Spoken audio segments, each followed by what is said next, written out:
So, hi guys! Pupunta nga pala kami sa palengke ng asawa ko.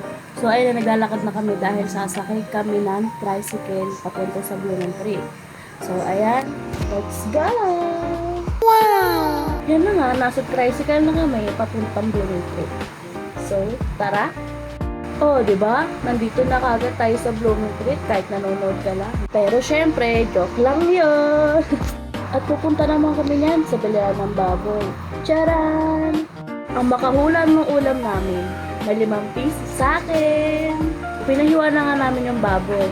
Pagtapos niyan, patingin ako sa kanan ko. Wow, ang asim! Bumili na nga rin kami ng sangkap na lulutuin para mamaya. Bumili na nga kami ng sili, bawang, sibuyas, at iba pang rekado na gagamitin para mamaya. At syempre ate, hindi mawawala yung Coco Mama Fresh Gata.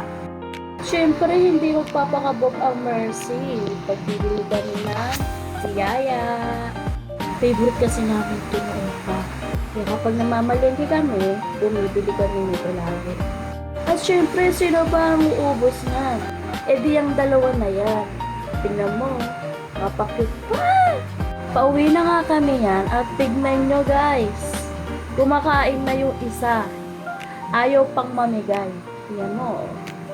Pag uwi namin, hindi ko pwedeng hindi matikman to dahil gutom na ako. Naghihiwa na nga rin dito ang asawa ko ng bawang, berdeng sili, luya, sibuyas. Sa lagay na napapaiyak ako ng sibuyas. Di ba't sabi mo? Mga natira, nilagay ko na sa rep. Transition yarn. Hinugasan na nga rin dito ng asawa ko yung karne. Ginisa na nga rin namin yung mga pinaghihiwa niya kanina. Lagay na rin yung mga karne at hinalo-halo niya. Grabe, may pabagoong panagaling sa rep. Grabe be, amoy palang busog ka na. Tas yan, tinikman na ng asawa ko. Siyempre sabihin niya masarap, luto na yan. Tingnan mo, okay daw. Siyempre titikman ko din. Grabe sa lagay na yan.